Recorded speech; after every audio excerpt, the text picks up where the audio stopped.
Halo sobat pendengar dimanapun kalian berada, apa kabar kalian semua? Semoga kalian baik saja dan sehat selalu. Pada video kali ini saya akan membawakan sebuah cerita dari film action Jepang berjudul Kingdom yang dirilis pada tahun 2019 lalu. Walaupun film ini berasal dari Jepang, akan tetapi film ini akan berlatar belakang di negara Cina bagian barat, tepatnya pada tahun 255 sebelum Masehi. Yang singkatnya film ini akan menceritakan kisah seorang budak yang memiliki impian untuk menjadi Jenderal Langit Agung, hingga suatu kondisi membuatnya terlibat dengan konspirasi kerajaan dan mengharuskannya bertarung habis-habisan untuk melindungi sang raja dari pemberontakan adiknya sendiri. Oke, seperti apa keseruan dari ceritanya? Langsung aja disimak alur cerita dari film Kingdom.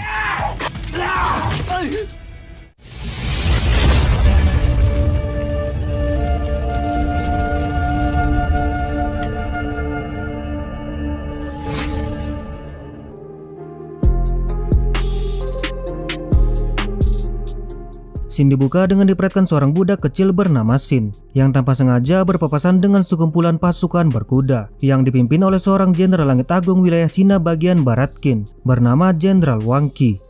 Terlihat Shin sangat terpukau dengan kegagahan dari Jenderal Langit Agung tersebut.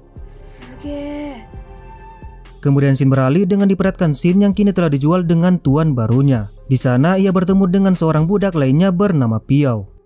Di sini Shin yang selalu mendapat pukulan dari tuannya karena tidak bisa melakukan pekerjaan dengan benar, mulai mengutarakan keinginannya untuk kabur dari tempat itu. Akan tetapi Piao mengatakan bahwa itu tidak mungkin, karena seorang budak akan selamanya menjadi budak. Namun Piao memberitahu bahwa hanya ada satu jalan keluar, yaitu dengan menjadi seorang ahli pedang. Dan untuk dapat menjadi seorang ahli pedang, Piao mengatakan bahwa mereka harus berlatih sebanyak 10.000 kali. Dan selain bisa keluar dari status perbudakan, Piao juga menambahkan bahwa jika mereka mampu melakukan itu, maka mereka dapat menjadi seorang Jenderal Langit Agung. Yang hal itu seketika mengingatkan Shin dengan kegagahan dari seorang Jenderal Wang Qi dan membuatnya semakin termotivasi untuk berlatih. Dan dari sini awal perjalanan Shin untuk menjadi Jenderal Langit Agung pun dimulai.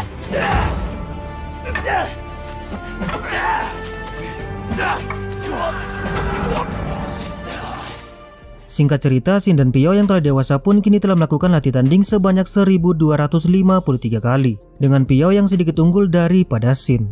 Saat sedang berlatih, mereka dihampiri oleh seorang bangsawan terkenal bernama Sang Wenjun, yang merupakan salah satu menteri yang melayani Raja Qin. Tampak Menteri Zhang tertarik dengan kemampuan pedang yang mereka miliki. Dan benar saja saat Shin dan Piao kembali ke rumah tuannya, ternyata di sana sudah ada Menteri Zhang yang menghampiri tuan mereka. Namun ternyata di sini Menteri Zhang hanya ingin membebaskan Piao untuk dibawa bekerja ke istana kerajaan. Mengetahui hal itu, Piao pun memohon pada Menteri Zhang untuk turut serta membawa Shin bersamanya. Akan tetapi Menteri Zhang dengan tegas mengatakan bahwa dia hanya akan membawa satu orang saja, yaitu Piao. Di malam harinya, Shin yang tidak ingin Piao menolak ajakan tersebut karena dirinya meminta Piao untuk menerimanya. Tapi ternyata di sini Piao telah memutuskan bahwa dia akan pergi ke istana dan mengatakan bahwa ini hanyalah perpisahan sementara. Dan Piao minta Shin untuk terus berlatih dan segera menyusulnya ke istana guna memenuhi impian mereka untuk menjadi seorang Jenderal Langit Agung.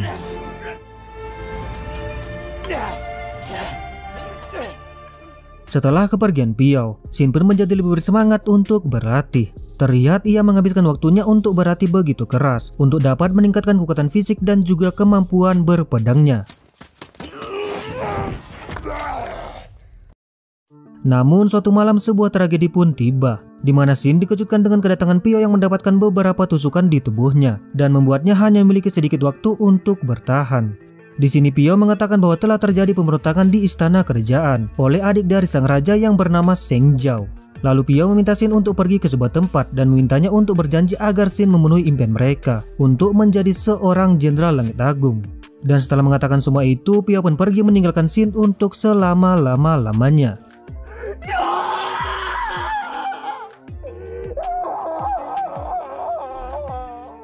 Dengan kesedihan dan dendam yang sangat mendalam, Shin pun mengambil senjata Piao dan pergi ke sebuah desa untuk memenuhi permintaan dari sahabatnya itu. Namun dalam perjalanan ia dibegal oleh beberapa orang bandit gunung yang menginginkan pedang berharga milik Piao. Tapi di sini mereka semua bukanlah sebuah masalah bagi Shin yang dapat membantu mereka semua dengan sangat mudah.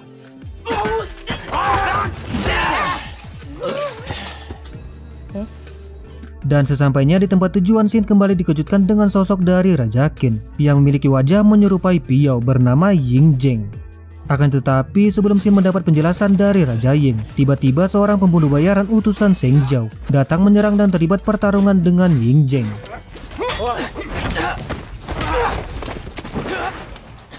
Di sini terungkap fakta bahwa sebenarnya Menteri Zhang membawa Piao ke istana tak lain adalah untuk menggantikan Ying Zheng sebagai raja karena wajah Piao yang sangat mirip dengan wajah Ying Zheng. Xin pun seketika menjadi kesal dan sangat marah mengetahui bahwa Menteri Zhang hanya memanfaatkan Piao untuk keselamatan Ying Zheng dari pemberontakan di istana. Ia pun sangat dendam dan ingin melakukan balas dendam dengan Ying Zheng. Namun sebelum itu, Xin memutuskan untuk membalaskan dendamnya terlebih dahulu pada pembunuh bayaran yang telah membunuh Piao. Kurangnya pengalaman dalam bertarung membuat Xin kesulitan untuk mengalahkan lawannya. Ia pun terkena serangan dan dibuat tumbang berkali-kali. Namun dengan tekad kuat untuk membalaskan dendam sahabatnya, ia pun berhasil memenangkan pertarungan itu.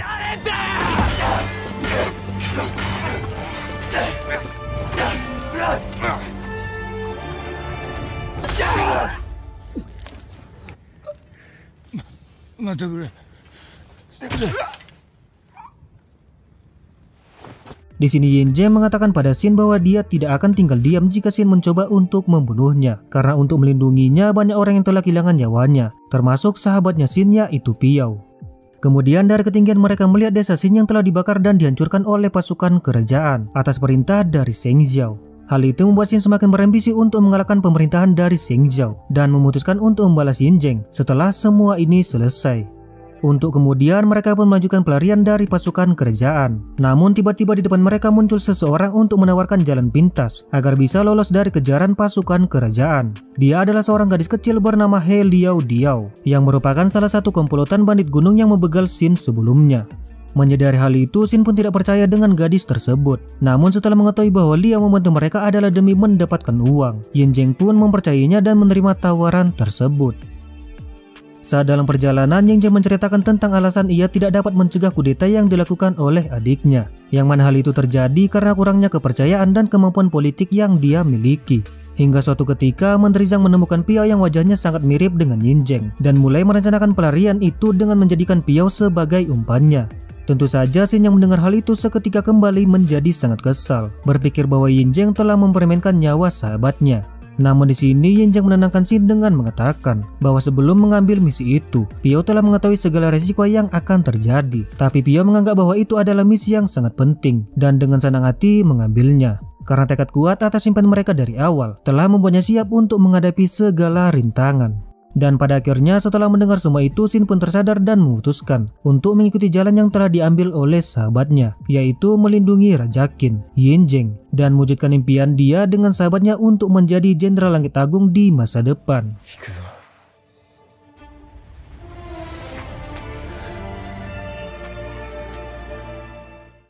Kemudian Xin berpindah di istana kerajaan. Terlihat Seng Zhao mendapat kabar bahwa orang yang mereka bunuh sebelumnya bukanlah sang raja, melainkan adalah orang yang wajahnya mirip dengan Ying Zheng.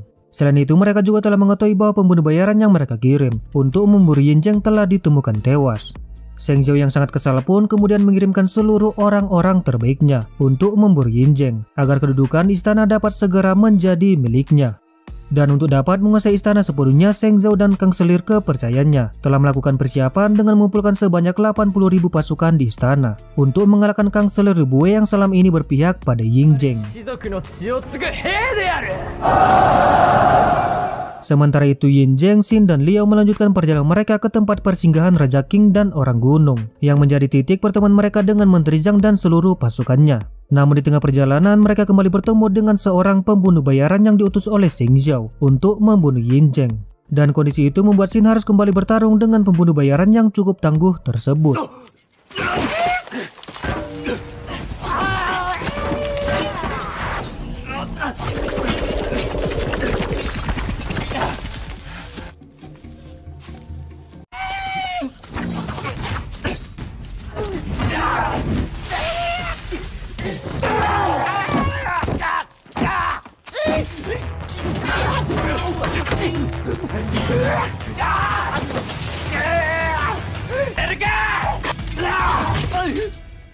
Pertarungan sengit itu pada akhirnya berhasil dimenangkan oleh seorang Xin. Namun karena mencoba untuk melindungi Ying Zheng, ia pun harus tumbang terkena panah beracun lawannya. Setelah itu terlihat Xin dibawa ke tempat persinggahan raja dan untungnya di sini Xin berhasil terselamatkan berkat bantuan Liao yang telah menetralkan racun yang ada pada tubuhnya. Kemudian di sini Yin Zheng menceritakan tentang Zheng Zhao yang ternyata adalah adik tiri dari Yin Zheng, yang mana Yin Zheng terlahir dari seorang ibu yang bekerja sebagai seorang penari, sedangkan Zheng Zhao terlahir dari seorang ibu yang bergelar bangsawan. Dan itu menjadi alasan mengapa Zheng Zhao tidak menyukai Yin Zheng sebagai raja dan merencanakan kudeta tersebut pada saat Kanselir Lubuai melakukan kunjungan ke negara tetangga. Keesokan harinya mereka kembali dibuat panik ketika sekumpulan pasukan kerajaan tiba-tiba datang mengepung kediaman tersebut. Namun ternyata mereka semua adalah pasukan kerajaan yang berpihak pada Yin Zheng dan dipimpin oleh Menteri Zhang. Setelah meluangkan waktu untuk beristirahat, Menteri Zhang menceritakan alasan mengapa rencana pelarian mereka bisa terhambat dan mengakibatkan Piao menjadi korban. Yang mana saat melangsungkan rencana pelarian tersebut, musuh yang tak diduga tiba-tiba muncul. Di mana Jenderal Wang Qi yang sudah bertahun-tahun tidak ikut campur dalam politik kerajaan, tiba-tiba datang menyerang Menteri Zhang dan pasukannya. Dan di saat-saat sulit itulah Piao menjadi umpan menampakkan dirinya dan memimpin pasukan layaknya seorang jenderal. Dan agar Menteri Zhang dan pasukannya bisa selamat, dia pun berlari sendirian ke kegelapan karena merasa bahwa Raja Yin Zheng sangat membutuhkan bantuan Menteri Zhang dan pasukannya. Xin yang mendengar hal itu pun seketika terpukau dengan keberanian dari seorang Piao. Ia pun menjadi lebih bersemangat dan minta Yin Zheng untuk segera melakukan penyerangan. Namun rencana pengambil alihan mereka tidaklah mudah karena ternyata Kanselir Lubuai yang selama ini berpihak pada Yin Zheng dan memiliki pasukan yang banyak tidak lagi berpihak pada Yin Zheng. Karena sebenarnya Lubuai juga menginginkan kedudukan Raja Qing. Fakta tersebut pun seketika membuat rencana pengambil alihan mereka menjadi sulit. Mengingat dengan jumlah pasukan yang sedikit, mereka harus melawan Zheng Zhao yang memiliki pasukan sebanyak 80.000 orang. Akan tetapi setelah berpikir keras, mereka pun akhirnya menemukan sebuah cara, yaitu dengan meminta bantuan pada Raja Gunung, yang selama ini tidak berpihak pada Zheng Zhao ataupun Kanselir Lubuai. Tapi untuk dapat bersekutu dengan Raja Gunung tidaklah mudah, karena hubungan antara Raja Gunung dan Raja Qing sebelumnya tidaklah baik, yang mana diketahui 400 tahun silam saat Raja Qing dan Raja Gunung masih bersekutu. Raja Qing memutuskan hubungan untuk alasan egois mereka sendiri, dan kabarnya juga terjadi pembantaian terhadap orang pegunungan. Dan benar saja saat mendekati wilayah Raja Gunung, mereka pun disambut tidak baik dan dibawa ke hadapan Raja Gunung dengan kondisi yang terikat.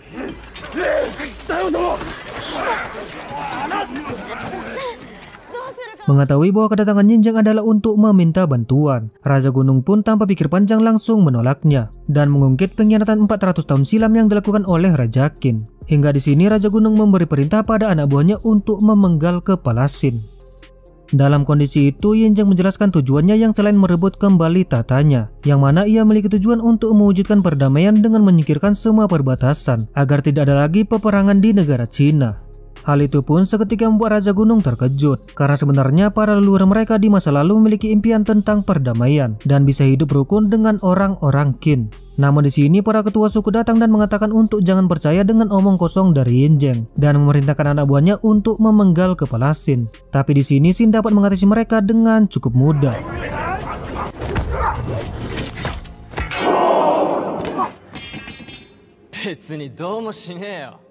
Kemudian di sini Xin mengatakan sesuatu yang membuat Raja Gunung akhirnya mau membantu mereka, di mana Xin menjelaskan bahwa jika mereka peduli dengan nenek moyang mereka, maka mereka harus mencoba untuk mewujudkan impian nenek moyang mereka menjadi kenyataan. Dan pada akhirnya setelah melangsungkan negosiasi singkat, Raja Gunung yang sebenarnya adalah wanita pun membuka topengnya dan menyatakan bahwa orang gunung telah kembali bersekutu dengan Raja Qin.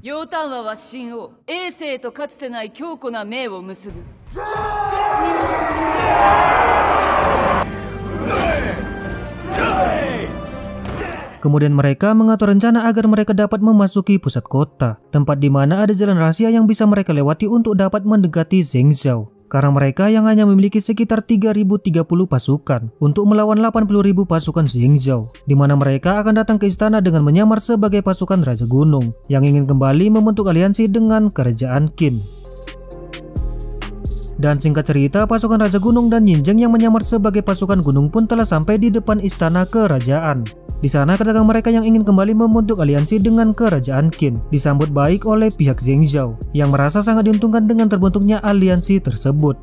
Namun di sini Raja Gunung hanya diizinkan untuk masuk istana dengan membawa 50 orang pasukan saja, yang tentunya Raja Gunung menerima hal itu dengan mudahnya dan masuk ke dalam istana dengan membawa 50 orang pasukan. Dari sini mereka pun mulai rencana dengan Raja Qin, Yin Zheng yang akan memulai pertempuran.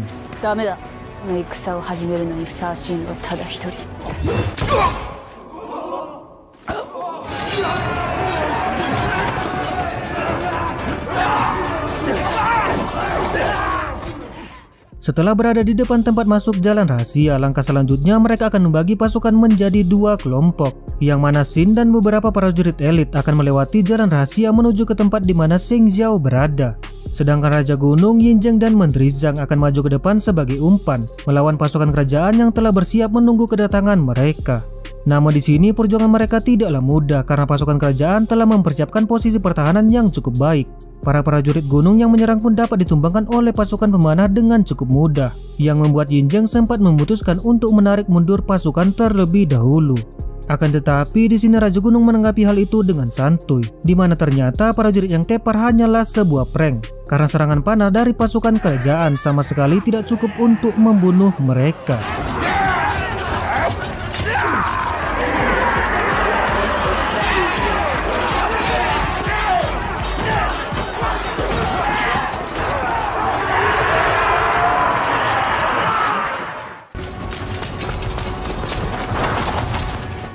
Sementara itu, kelompok Xin yang melewati jalan rahasia ternyata diketahui oleh para pasukan kerajaan. Namun dengan kemampuan yang mereka miliki, para pasukan kerajaan itu pun bukanlah sebuah masalah bagi Xin dan yang lainnya.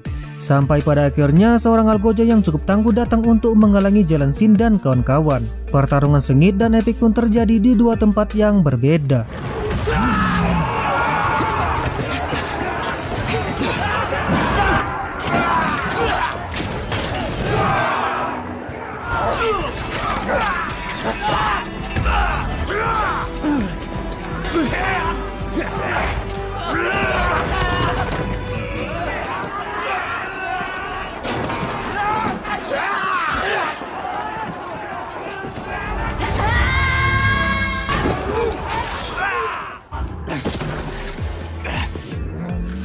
Kelompok Xin yang bertarung dengan algojo dibuat dalam keadaan yang benar-benar kesulitan. Namun pada akhirnya lewat combo maut Xin dengan pasukan orang gunung, ia pun dapat mengalahkan algojo tersebut.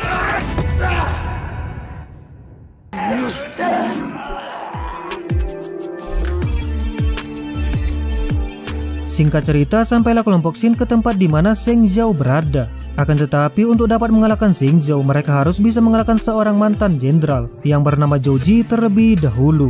Di mana Zhou Ji adalah seorang jenderal yang dulunya sangat terkenal. Namun karena ia melakukan pembunuhan massal yang berlebihan, ia pun mendapat hukuman dan sekarang menjadi seorang pembunuh bayaran. Kuatnya seorang Zhou Ji pun terbukti dengan ia yang dengan mudahnya mengalahkan semua prajurit elit Raja Gunung, sehingga pertarungan antar Xin dengan Zhou Ji pun tak dapat terelakkan. Pada pertarungan ini, Xin tidak dapat berbuat banyak karena sebagai seorang mantan jenderal, Zhou Ji bukanlah lawan yang mudah untuk dikalahkan. Sampai tangan kanan Menteri Zhang yang membantunya pun tidak bisa berbuat apa-apa.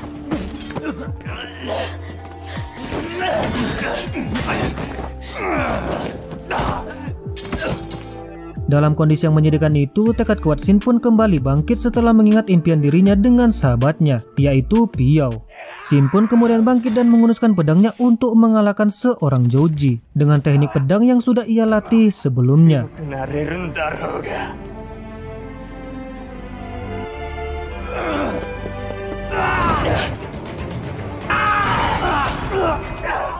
Akan tetapi di sini sebelum sempat mengalahkan Seng Xiao, perhatian Xin teralihkan dengan Liao yang tiba-tiba mendapat serangan dari Kanselir pihak Seng Xiao. Tapi untungnya di sini baju perang yang digunakan oleh Liao membuatnya dapat terselamatkan. Kondisi itu pun dimanfaatkan oleh Seng Xiao untuk pergi keluar untuk meminta bantuan, diikuti oleh Xin yang datang keluar untuk menjumpai Yin Zheng dan yang lainnya. Seng Xiao yang sangat kesal dengan kehadiran Xin di istana kerajaan memutuskan untuk melakukan pertarungan one by one dengan Yin Zheng. Tapi ia harus berlatih 1000 kali lagi untuk dapat mengalahkan seorang Yin Zheng yang dapat mengalahkannya dengan sangat mudah. Namun di sini Yin Zheng sama sekali tidak ada niat untuk membunuh adiknya dan hanya akan memberikan hukuman kepadanya. Di tengah kegentingan pasukan pihak Seng Xiao yang masih ingin melakukan perlawanan, tiba-tiba Jenderal Wang Qi datang mengepung tempat itu dengan membawa begitu banyak pasukannya. Namun ternyata di sini kedatangan Jenderal Wang Qi bukanlah untuk mengalahkan Yin Zheng dan pasukannya, melainkan adalah untuk memberikan sebuah pertanyaan pada Yin Zheng tentang tujuannya setelah berhasil mendapatkan tahtanya kembali. Dan di sini Yin Zheng dengan tegas menjawab bahwa ia memiliki tujuan untuk menjadi satu-satunya raja yang ada di Cina, atau dengan kata lain menyatukan seluruh kerajaan yang ada di Cina. Walaupun itu hanya bisa dapat diraih dengan melakukan peperangan besar dengan kerajaan-kerajaan yang tidak bisa menerima hal itu. Jawaban itu pun ternyata ditanggapi dengan baik oleh Jenderal Wang Qi yang kemudian menarik mundur semua pasukannya yang berada di tempat itu. Akan tetapi jenderal lain yang ada di pihak Zhengzhou tidak bisa menerima hal itu dan memerintahkan anak buahnya untuk menyerang Jenderal Wang Qi. Tapi di sini Jenderal Wang Qi dapat mengalahkan mereka semua dengan cukup mudah. Kekesalan jenderal itu pun membuatnya berniat untuk membunuh Raja Qin. Namun Xin dengan cepat mengalahkan jenderal itu. Sebelum Jenderal Wang Qi pergi meninggalkan tempat itu, Xin menahannya untuk memperkenalkan dirinya dan mengatakan bahwa ia akan menjadi Jenderal Langit Agung yang sangat kuat suatu saat nanti. Mendengar hal itu, Jenderal Wang Qi pun terlihat tersenyum dan mengatakan bahwa ia akan merasa senang jika bertemu dengan Xin di medan perang yang sesungguhnya. Dan setelah semua yang terjadi, maka dapat dipastikan bahwa kemenangan sepenuhnya untuk kelompok Yin Zheng yang telah berhasil mengambil alih kembali istana kerajaan Qin.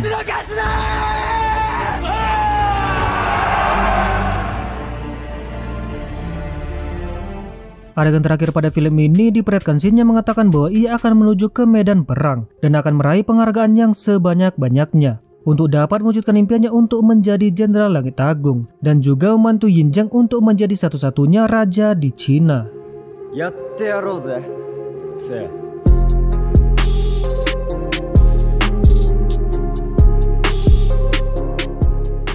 Dengan demikian selesai sudah pembahasan alur cerita dari film Kingdom pada video ini. Pada akhirnya setelah melalui masa-masa sulit, Xin dapat memulai awal perjalanannya untuk dapat mewujudkan impiannya menjadi seorang Jenderal Langit Agung, yang menandakan bahwa cerita dari film ini tentunya masih akan terus berlanjut. Film ini sendiri tentunya sangat recommended buat sahabat pendengar yang menyukai film dengan genre aksi peperangan. Terlebih pada film ini menjadikan ex Mikey pada Tokyo Revengers, yaitu Ryo Yoshizawa, untuk memerankan seorang Yin Zheng. Baiklah, tidak lupa saya mengucapkan terima kasih dan permohonan maaf bila apa yang saya sampaikan tidak dapat tersampaikan ke sobat pendengar dengan cukup baik. Sekian dari saya, terima kasih dan sampai jumpa.